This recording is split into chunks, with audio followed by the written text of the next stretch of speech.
Hello and welcome to this episode of Talking Trim. I'm Jonathon Skinner and today we are looking at the trim panel and upholstery kit for the MGA Roadster models. Now, as with most of our kits, we offer it as a kit, which is everything that you see in this video, which is cheaper than buying all the parts individually. But we can supply them individually, and when I say individually, I mean in car sets. So for example, the Post Footwell panels are sold as a pair of them, door panels sold as a pair of them, door pockets as a pair, etc. The one thing to bear in mind with this kit is that I've also, just for the sake of reference, included some trimmed and semi-trimmed cappings. As standard in the trim panel kit, we include the materials required to retrim your original cappings. But for the sake of this video, I've included those materials, but I've also included trimmed examples or part trimmed examples of those cappings just for your reference, so just bear that in mind. Now, this kit has been done in cherry red. It's majority vinyl, which was OEM spec for that era. However, the couple of the cappings were always leather, regardless if the rest of the kit was vinyl. I'll get to that. So let's start at the front. At the front, we've got the dash area. Now, the dash areas did change on the MGAs in terms of their spec, and it's all related to the dash top bodywork panel directly below the windscreen, as well as the dash fascia. Some cars, they were both painted. Other cars, one of them was painted and the other one was trimmed. Other cars, they were both trimmed. All related to 1500, 1600, Mark 1, Mark 2, twin cam, etc. Just to show you what I mean in this book. So this is the dash fascia painted. That there is the dash top painted. This crash roll capping was always trimmed. That's this piece here. But as you can see, these two here, it shows painted all the way through, as is this one actually. This one here shows the dash fascia trimmed, but the dash top still painted. And then over the page, we have the dash fascia trimmed and the dash top trimmed on that. So just bear that in mind. We can supply all different options and our website does define between them. But that's those bits there. So you've got the dash top bodywork directly under the windscreen where the rear view mirror goes. That's material enough there to retrim that section there. Then you have the dash fascia, again enough material to trim that if you need it trimming. But for all MGA kits, you had this dash roll capping at the front of the car here, and it's material, it's vinyl again for that there. For an example, we've got a trimmed up version here. It's ply, it has a rubber in it, and it's worth noting as well, I think there are a couple of different variations of these, all related to the angle that it took on the corners there. They sort of changed it around 56, 57, I believe. Our customer has sent us his original, has sent us some cappings that he sourced for us to trim up. So this is what I've used in this example. Now, with that element of things, it's always worth making sure, if you're buying aftermarket ones, to make sure that it fits your car correctly before you start trimming. There are some good and bad suppliers out there of these replacement pieces here, but even the good ones would tell you it's wise to match it up to your car, make any alterations that you need to make sure it fits your car. So I believe the early ones, it was wood with this rubber, and then at the end there you've effectively got a piece of angled metal that it sits in. I do plan on doing a blog handbook post on the trimming of these, so bear that in mind. Whereas some of the later ones, they changed that design there, getting rid of the metal element, I believe, so just bear that in mind. But yeah, so that's the dash fascia and dash top and scuttle capping areas. You also got pieces of piping. You get one piece of piping. If you imagine this goes in the car like that, so the bolts go on the vertical basically. That piping sits on this edge here. So you get one piece of piping for that. Let's just reference that in the book. Well, yeah, you can just about make it out, the beading just going across the top there. You can certainly see it just there as well. Okay, now for the cars that had the fascia trimmed, you can also just about make out the beading on the underneath there, effectively going across the top of the dash fascia, so you get another piece of piping for that. Okay, now moving further back, but not really, you've got the Post Footwell Kick Panels. So a pair of those, although they're actually supplied in 2 pieces and a pair of 2 pieces. They're millboard, trimmed all the way around, millboard on our CNC machine so for accuracy each time, but nice and flexible as well, so it allows it to follow subtle contour changes within the car. And then you get this finisher which goes at the bottom here, which is again millboard, trimmed all the way around, and you have creases to allow for it to bend nice and easily there. And I've just dummy fitted one inside there. That's effectively how it goes, although you'll need a bit more oomph to get it to fit properly. Just to reference that in the book, we're talking about these panels here down in the footwell, and you can see that diagonal one coming out. It's all related to a cross member that sat in the footwell there on the cars. You get a pair of those. All right, moving further back, door panel areas. So the door panels are sold in a pair separately to the pockets. Door panels are hardboard material, trimmed all the way around with the opening obviously for the pocket there. You had some pilot holes there for respective brackets, and it's hardboard, but our hardboard material is very flexible and strong, keeps its core strength. We import it especially, and it's the correct thickness, 2.55 mil. See our blog handbook post on why that is crucial.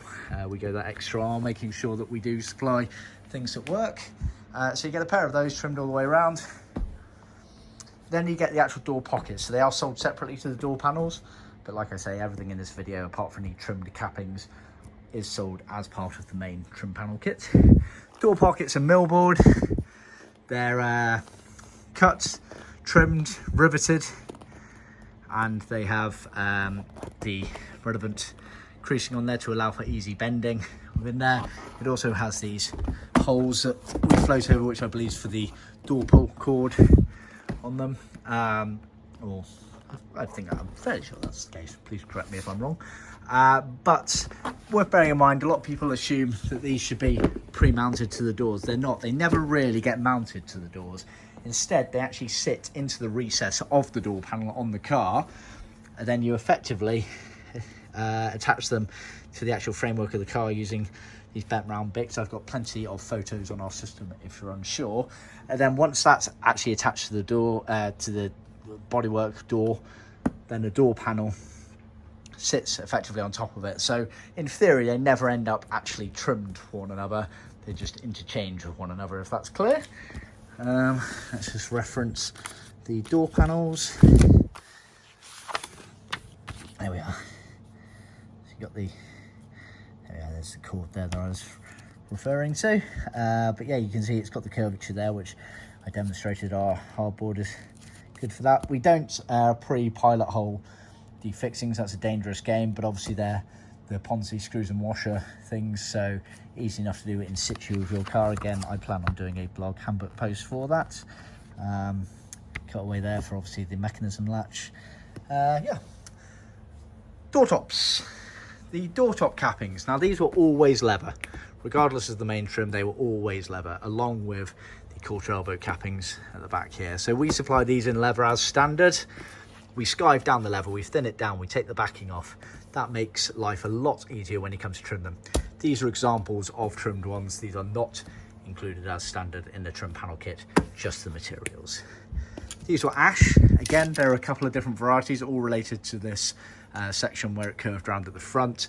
I believe the later ones, they sliced off a bit of this and they put a metal panel at the front, whereas the early ones like this, sort of pre-mid 56, I think, were wood ash all the way around and trimmed. They obviously had the securing bolts fixings in them already, and elements there for the side screen, I believe.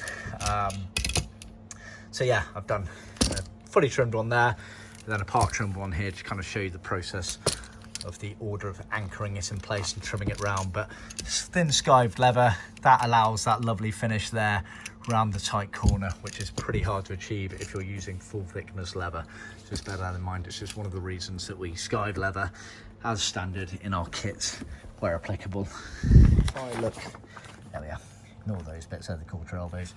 These are the later versions there where they had the metal element to them, which not all of them had, so just bear that in mind. Yeah, that's those. Then you had piping, so enough piping that went on this top edge here around the car. If you imagine hovering above the car as bird's eye view, you would effectively see the cappings, and you'd see a piece of piping going all the way around the car.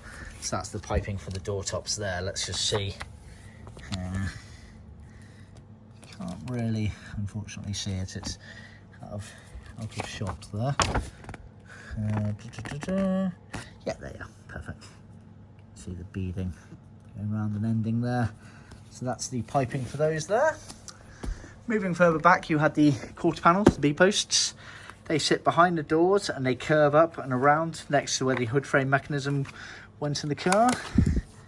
Let's just see. Here we go.